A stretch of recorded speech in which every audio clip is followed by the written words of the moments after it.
अस्सलाम वालेकुम दोस्तों, मैं हूं यासिर हुसैन और आप देख रहे हैं मेरा चैनल एलिगेंस न्यूज़ नेटवर्क। दुनिया भर की तरह पाकिस्तान में भी ख़वातीन का आलमी दिन आज मनाया जा रहा है। ऐसी ख़वातीन जो घर में भी अपने फ़राइज़ सरअंजाम देती हैं और वो ख़वातीन जो अपनी फ़ैमिली को सपोर्ट करने के लिए बाहर भी अपनी ज़िम्मेदारियाँ बाखूबी सरअंजाम दे रही होती हैं। ऐसे ही एक ख़ातून सैयद जवेरिया शाह हमारे साथ मौजूद हैं। हम आपसे उनकी बात भी कराएंगे, जो कि एक रिहैब सेंटर चलाती हैं। रिहैब सेंटर चलाना कोई आसान टास्क नहीं होता, काफ़ी मुश्किल टास्क होता है। उसकी वजह यह है कि क्योंकि रिहैब सेंटर्स में जो मंशात के आदी अफराद हैं उनका भी इलाज किया जाता है और जो दिमागी तौर पर माजूर लोग होते हैं उनका भी यहाँ पर इलाज किया जाता है। उनको संभालना एक बहुत ही मुश्किल काम होता है। हमारे साथ मौजूद हैं सैयद जवेरिया शाह, हम इनसे जानते हैं। अस्सलाम वालेकुम, कैसे हैं आप? वालेकुम अस्सलाम, मैं बिल्कुल ठीक ठाक हूँ। अच्छा, ज़रा बताइएगा कि कितने अरसे से आप जो है ये रिहैब सेंटर चला रही हैं और कितनी मुश्किलात का आपको सामना करना पड़ा? मैं ये सेंटर जो है तकरीबन 10 साल से रन कर रही हूँ और इन 10 सालों में मुझे बहुत ज़्यादा परेशानियों का सामना हुआ है। जैसे कि मरीज़ होते हैं नशे के, आपको मालूम है वो किस तरह के होते हैं, और नफसियाती मरीज़ किस तरह के होते हैं ये भी आपको मालूम है। तो इन सारी चीज़ों को हैंडल करना पड़ता है, बहुत सारी चीज़ों की कुर्बानियाँ देनी पड़ती हैं, वक्त की, घर की, फैमिली की, और फिर यहाँ पर आके लोगों की बातें भी सुननी पड़ती हैं। बाज़ लोग अच्छा कहते हैं, बाज़ लोग बुरा कह देते हैं। बिल्कुल। अच्छा, यहाँ पर मैं आपको यह भी बताऊँ कि जो जवेरिया शाह हैं वो अपने ये मैरिड हैं, बच्चे भी हैं इनके, और उसके साथ-साथ यहाँ पर भी टाइम देना और एक साथ 2 रिहैब सेंटर चलाना, उसमें भी काफ़ी मुश्किलात का सामना करना पड़ता है। क्या कहेंगे इस बारे में? जी, बहुत मुश्किलात का सामना करना पड़ता है। बाज़ दफ़ा ईद नहीं देख सकते और बाज़ दफ़ा रमज़ान, अब रमज़ान आने वाले हैं तो हमें सेंटर की ज़्यादा फ़िक्र होती है कि सेंटर में जो पेशेंट्स हैं उनको इफ्तार मिल जाए, उनको सहरी मिल जाए, या फिर उनकी सही से देखभाल हो जाए। जैसे घर में वो वक़्त गुज़ारते हैं उसी तरह से यहाँ पर भी वक़्त गुज़ारें। लेकिन हमें अपना अभी तक कोई तैयारी नहीं की है घर में कि घर में क्या करना है, लेकिन ये है कि घर भी साथ-साथ देखना है और सेंटर भी साथ-साथ देखना है। बिल्कुल। अच्छा, ये भी मुझे बताइएगा कि यहाँ पर आप जो हैं वो अपनी मदद आपके तहत करती हैं या कुछ डोनेशंस में भी जो है वो उसमें काम किया जाता है? हमें कोई डोनेशन नहीं मिलता, लेकिन ये है कि अगर कोई फैमिली आती है, जैसे कि रिलेटिव्स होते हैं, वो ख़ुद देखते हैं कि हम बहुत कम पैसों में अल ज़हरा रिहैब सेंटर काम कर रहा है, तो फिर वो ख़ुद से अगर हम उनसे कुछ कहें कि हमें आप कुछ डोनेट कर दें या पेशेंट्स के लिए, तो वो करते हैं। अच्छा, क्या हम विज़िट कर सकते हैं आपके रिहैब सेंटर का? जी, तो हम चलते-चलते विज़िट भी कर लेते हैं। हम यहाँ पर दिखाते हैं कि रिहैब सेंटर्स में किस तरह से जो है मरीज़ों का इलाज किया जाता है, क्या सहूलियात यहाँ पर हैं।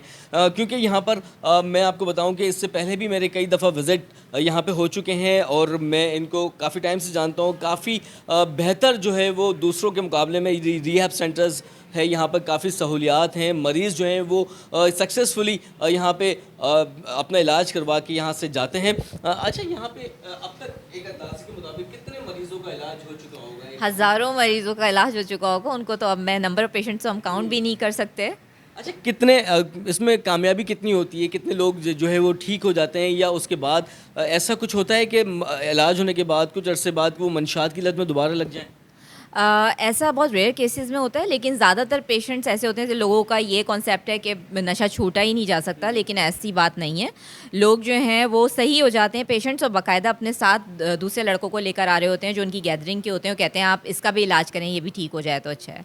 तो जनाब, जिसको नशा छोड़ना है, अगर वो तहैया कर ले कि वाकई उसे नशा छोड़ना है, तो यहाँ मैं आपको बताऊँ, गोलीमार चौरंगी उर्दू बाज़ार पर अल ज़हरा फ़ातिमा के नाम से रिहैब सेंटर है। बहुत कम पैसों में यहाँ पर बेहतरीन जो है वो इलाज किया जाता है। और इसकी दूसरी जो ब्रांच है वो है नॉर्थ नाज़िमाबाद, जो शिप ऑनर कॉलेज है उससे ज़रा सा पहले। हम अंदर चल सकते हैं? जी बिल्कुल, हम अंदर चलते हैं और आपको भी हम दिखाते हैं कि किस तरह यहाँ पर जो है मरीज़ों का इलाज किया जाता है और यहाँ पे क्या सहूलियात हैं। वैसे क्या-क्या सहूलियात यहाँ पर हैं? किस तरह सुबह का नाश्ता, खाना, इसके अलावा दवाएँ और क्या-क्या चीज़ें होती हैं? जी, बिल्कुल, हम लोग एक नॉमिनल पैकेज यहाँ पर ऑफ़र करते हैं पेशेंट के रिलेटिव से, और वो मंथली चार्जेस लेते हैं। उसके बाद हम उनको खाना, नाश्ता, दवाएँ, डॉक्टर के चेकअप्स, माहिर मंशियात, माहिर नफ्सियात, सब चेकअप्स देते हैं। उसके अलावा पैरामेडिकल स्टाफ़ है जो कि ट्रेंड होता है, वो पेशेंट्स को जो है वो ट्रीट करता है। इसके अलावा हमने छोटी-मोटी चीज़ें जो हम इस बजट में दे सकते हैं, टीवी और लूडो वगैरह, और ये सिस्टम रखा हुआ है इसमें नात, और इस तरह कभी मूड होता है पेशेंट्स का तो म्यूज़िक भी चला देते हैं। तो उसी में ही पेशेंट्स का हम करवा रहे हैं। जी बिल्कुल, देखिए यहाँ पर तमाम जो डॉक्टर्स जो हैं वो विज़िट करते रहते हैं और उनका वक्तन फ़वक्तन जो है वो मुआयना भी करते हैं और यहाँ पर लूडो का और दूसरी चीज़ों का भी जो है वो एहतमाम भी किया जाता है ताकि उनको किसी भी चीज़ की बोरियत ना हो, उनका दिल जो है वो दूसरे कामों में लगा रहे, क्योंकि जो फारिग टाइम होता है उसमें जो है उनको चीज़ों की हुड़क उठती है। जैसे अगर हम बात कर लें जो दिमागी तौर पे माजूर लोग होते हैं उनके लिए कितनी परेशानी, उनको हैंडल करने के लिए कितनी परेशानी होती है? उनको हैंडल करने के लिए परेशानी होती है कि जब वो अपने आप को, अगर वो बहुत ज़्यादा हाइपर होकर आएँ तो अगर दीवार से सर मार लें तो रिलेटिव्स कहते हैं दीवार से सर क्यों मारा, तो हम कहते हैं अब दीवारें तो नहीं हटा सकते। तो ये है कि लेकिन मेडिसिन्स और इंजेक्शंस होते हैं जो कि साइकेट्रिस्ट यहाँ पर प्रिस्क्राइब करते हैं पेशेंट्स को, और वो लगते हैं, उसके बाद माशाल्लाह से सब सही हो जाता है। यहाँ पर हम लोग इलेक्ट्रिक शॉट्स का कोई भी ट्रीटमेंट नहीं देते, इलेक्ट्रिक थेरेपी नहीं है, और सिर्फ मेडिसिन्स के थ्रू हम ट्रीटमेंट देते हैं पेशेंट्स को। अच्छा, सबसे ज़बरदस्त बात यहाँ पर यह है कि यहाँ पर इलेक्ट्रिक शॉट के ज़रिए जो है वो इलाज नहीं किया जाता, सिर्फ मेडिसिन के ज़रिए जो है वो यहाँ पर इलाज किया जाता है। ये सबसे ज़बरदस्त बात है। और मैं आपसे एक चीज़ और भी पूछना चाह रहा था कि यहाँ पर जो आपने खाने का इंतज़ाम किया हुआ है, उस हवाले से आपसे मैंने अभी थोड़ी देर पहले भी पूछा था, उसमें क्या क्या इनको ग़िज़ा मिलती है? हमने एक बाकायदा मेन्यू बनाया हुआ है जिसके अंदर सबसे पहले मैं बताऊंगी कि दाल भी देते हैं हम, सब्ज़ी भी देते हैं, और फिर एक मतलब ये कि गोश्त भी प्रोवाइड करते हैं। हमारा बहुत अगेन मैं आपसे बोलूँगी बहुत ही नॉमिनल चार्जेस में हम पेशेंट को एडमिट कर रहे हैं। उसके अंदर हमसे जितना अच्छे से अच्छा हो सकता है हम प्रोवाइड करने की कोशिश करते हैं पेशेंट्स को। अच्छा, ये भी मुझे बताइएगा कि अगर एक मंशात का आदी अफराद यहाँ पर आए तो वो उसको कितना अरसा लगता है ठीक होने में? ये डिपेंड करता है कि वो कितने रिहैब में रहकर आ चुका है, क्योंकि जब पहले पता चलता है रिलेटिव्स को तो महंगे से महंगा लाखों रुपए वाले रिहैब उनके लिए सेलेक्ट करते हैं। फिर जब वो देखते हैं कि आके दोबारा लग गया है तो फिर वो ऐसे सेंटर्स को सेलेक्ट करते हैं जिनमें बिल्कुल नॉमिनल चार्जेस ले जा रहे हैं, जैसे कि 20 से 30 हज़ार रुपये महीना लिया जा रहा है, तो फिर वो वहाँ पर लॉन्ग टर्म के लिए पेशेंट को छोड़ देते हैं।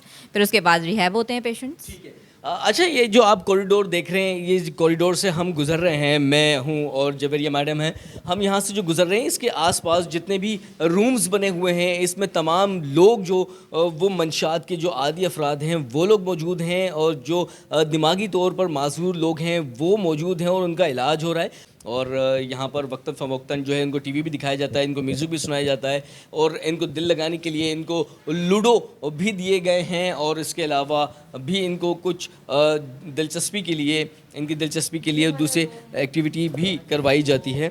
जी जी, ये रूम देख लीजिए, ये क्या बता रही हैं आप, बताइए इस रूम के बारे में। इस रूम के बारे में बता रही हूँ कि हम इस तरह का रूम जो है वो प्रोवाइड करते हैं पेशेंट्स को, और ये जो है हमारी कोशिश है कि हम जो है बेहतर से बेहतर करने की कोशिश करें, और इंशाल्लाह जो है वो कोशिश यही है, और अब अल्लाह की मर्ज़ी है और अल्लाह हमारा साथ भी दे रहा है, और इंशाल्लाह हम करेंगे।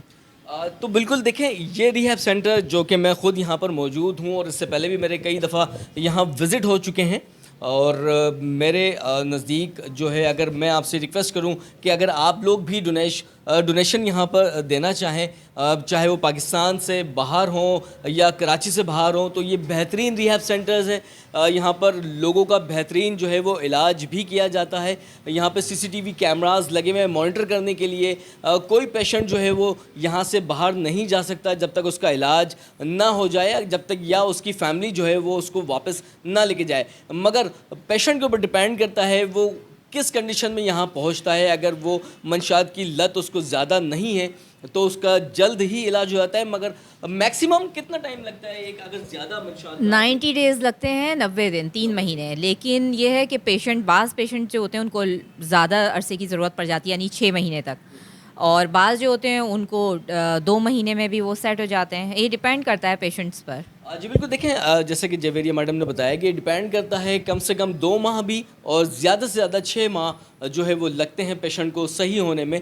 यहाँ पर स्टाफ भी मौजूद हैं, हम इनसे भी बात करते हैं। अस्सलाम वालेकुम जी, क्या? वालेकुम सलाम, मेरा नाम सैदुल्ला है। सईदुल्लाह, कब से जॉब कर रहे हो यहाँ पे? मैं इधर 3 साल से जॉब कर रहा हूँ।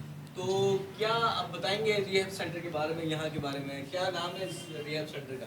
जी, इसका नाम है अलजैरा सेंटर, और इधर माशाल्लाह मेडिसिन टाइम पे देता है, और आप सारी चीज़ें हमारे मेन्यू के हिसाब से, जो खाने की चीज़ें होती हैं मेन्यू के हिसाब से चलती है। ठीक है, तो यहाँ पे आप स्टाफ से भी हमारी बात हुई, उनका भी यही कहना था कि मेन्यू के हिसाब से सारी चीज़ें प्रोवाइड की जाती हैं। अब तक के लिए फ़िलहाल इतना ही। अपने दोस्त यासर को दीजिएगा इजाज़त। आज हमने आपको रिहैब सेंटर का दौरा करवाया। ख़वातीन का जो आलमी दिन मनाया जा रहा है उस हवाले से सैयद जवेरिया शाह से भी मुलाकात करवाई, जो कि अपने घर के साथ साथ 2 रिहैब सेंटर्स चला रही हैं, जो कि 2 ब्रांचेज़ हैं। तो मेरी रिक्वेस्ट आप तमाम देखने वालों से है, जो फॉरेनर्स पाकिस्तानी हैं, जो पाकिस्तान में रहते हैं, जो कराची शहर में रहते हैं, अगर कोई डोनेट करना चाहे तो वो जवेरिया मैडम से रब्ता कर सकता है। क्या आप अपना रब्ता नंबर दे सकेंगी, रिहैब सेंटर्स का रब्ता नंबर? जी बिल्कुल, मैं हमारी एक जो है बाकायदा डोनेशन के लिए हमारा एक अकाउंट है और वो भी मैं आपसे शेयर कर दूंगी, ताकि आप इन चीज़ों को जो है वो यहाँ पर लगा दें और लोगों के लिए आसानी पैदा हो। तो जनाब, रिहैब सेंटर का अकाउंट नंबर जो है वो हम अपने स्क्रीन पर आप देख रहे होंगे, वो शाया कर दिया है और आप इस पे चाहें तो इनको डोनेशन कर सकते हैं। ये बेहतरीन रिहैब सेंटर है। अब तक के लिए फ़िलहाल इतना ही। अपने दोस्त यासर को दी गई इजाज़त, और अगले सेगमेंट में हम आपको वो जगहें दिखाएंगे जहाँ पर पाकिस्तान की नौजवान नस्ल को बर्बाद किया जा रहा है, नशा जो है वो सरेआम बिकता है। कराची के वो कौन कौन से इलाके हैं, उनमें से कई इलाकों का हम विज़िट करेंगे। वहाँ पर हम आपको दिखाएंगे कि कितनी तादाद में मंशात के आदी अफराद बैठ कर नशा कर रहे हैं और कितनी आज़ादाना तरीके से वहाँ पर मंशात फ़रोख्त की जा रही है, और पुलिस इन तमाम तर मंशात के अड्डों को देखते हुए भी अपनी आंखें बंद किए हुए है और सिर्फ भत्ता लेने में मसरूफ़ है। अल्लाह हाफ़िज़।